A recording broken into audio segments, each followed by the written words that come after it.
हम ये रूस की क्रांति से 5वां क्वेश्चन लेकर आए हैं। क्रांति से पूर्व रूसी किसानों की स्थिति कैसी थी? ठीक है, किसानों की स्थिति कैसी थी? तो क्रांति से पूर्व कृषकों की स्थिति अत्यंत दयनीय थी।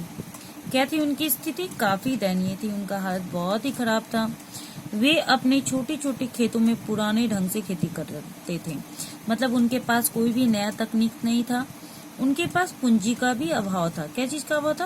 पूंजी का। उनके पास रुपए पैसे काफी कम थे, प्लस उनके पास वे किस चीज के बोझ से दबे हुए थे? करों के बोझ से दबे हुए थे। तो इस प्रकार आप लोग जान लीजिए कि वहां के किसानों की स्थिति क्या थी? काफी दयनीय थी। ठीक है, तो इस प्रकार से आप जान लीजिए कि यह दो नंबर का क्वेश्चन था।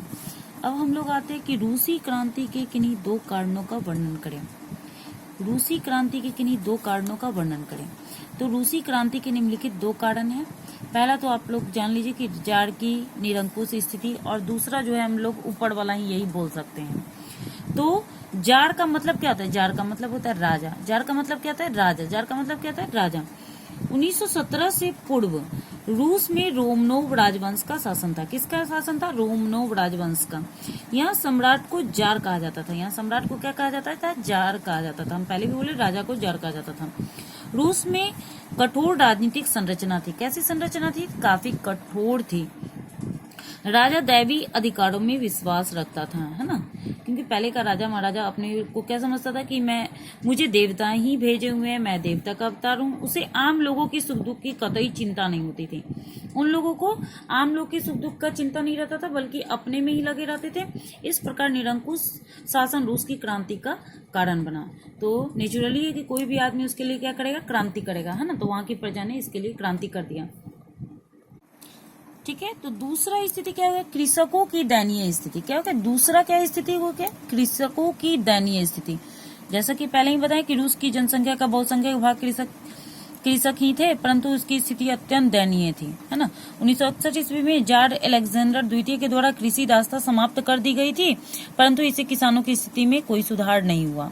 ठीक है, उनके खेत बहुत छोटे थे। यहीं से आप देख लीजिए, उसके खेत बहुत छोटे थे, बहुत पुराने तकनीक था, उनके पास पूंजी का अभाव था और करों के बोझ से दबे हुए थे। ये टोटल लाइन तो वही हो गया ना। तो इस तरीका से आप आराम से एक क्वेश्चन जो है, जो हम आपको बताए हैं, वह कंप्लीट हो जाएगा, जो 3 नंबर का रहेगा, है ना। रूस की क्रांति के कारण। क्या है? क्रांति के कारण। ठीक है, क्रांति के कारण। तो आराम से आप यह बता सकते हैं, एक कृषकों की दयनीय स्थिति और एक निरंकुश सत्ता। ठीक है, आप आराम से बता सकते हैं। सबसे पहले हम लोग यह जानेंगे कि यह जो दूसरा है, यह भी 2 या 3 नंबर का ही क्वेश्चन रहेगा, या 5 नंबर में भी देगा। जितना नंबर का पूछेगा उसी के आधार पे हमको आंसर देना है। रूसीकरण की नीति क्रांति हेतु कहाँ तक उत्तरदायी थी? रूसीकरण की नीति। अब भाई रूसीकरण की नीति है क्या?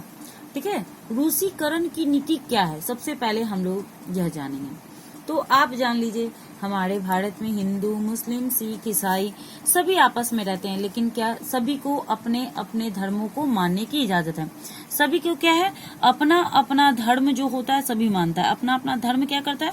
सभी मानता है। लेकिन रूस में क्या कर दिया गया कि ऐसा नहीं, कि सभी को अपने अपने धर्म को मानने की इजाजत नहीं थी, और अपने जो भाषा है उसको भी इजाजत नहीं थी। यही रूसीकरण का नीति हुआ। आप सिंपल शब्द में यह जान लीजिए।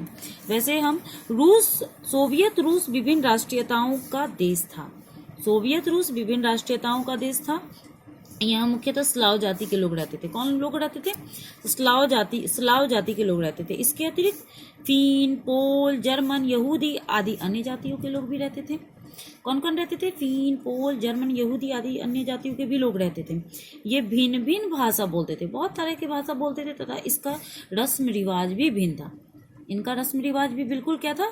भिन्न था। परंतु रूस के अल्पसंख्यक समूह जार निकोलस द्वितीय ने, ठीक है, यहाँ का राजा कौन? जार निकोलस द्वितीय ने रूसीकरण की नीति के अनुसार सभी लोगों पर रूसी भाषा, शिक्षा और संस्कृति लादने का प्रयास कर दिया।